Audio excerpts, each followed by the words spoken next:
trending boys. LDR Mr. Scarta family. Paita tsindere ngoma tinoridirizira wenyama ine ndinopodza asi kunanga ndinenge ndichitoda sawelensi akagadzira biti pandoimba ndoda igoita hiti.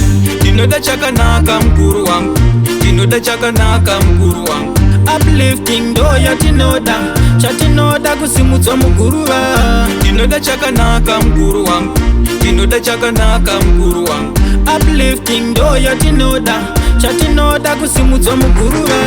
Handidi kuti tambe tambe ndobva ndatsva sechidembo zvichinzi muswe ndakabata. Ndoda pane uchi nemukaka kushanyirawo hama ndombovhakacha kusvikiro guru rengoma akwaita tsinde rengoma.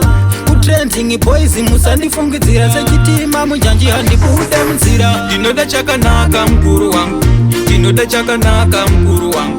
Uplifting ndo yatinoda chatinoda kusimudzwa muguruva. Ndinoda chakanaka mukuru wangu, ndinoda chakanaka mukuru wangu.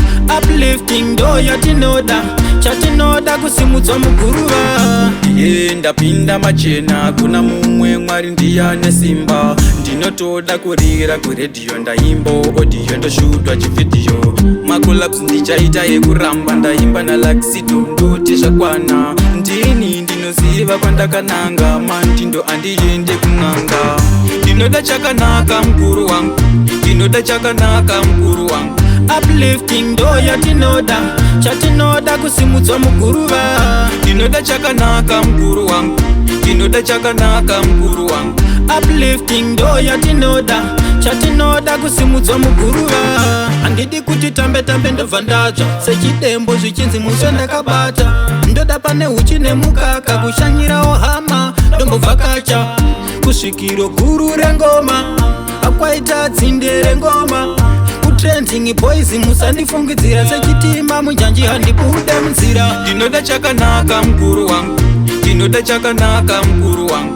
Uplifting ndo yatinoda chatinoda kusimudzwa muguruva. Ndinoda chakanaka mukuru wangu, ndinoda chakanaka mukuru wangu. Uplifting ndo yatinoda chatinoda kusimudzwa muguruva.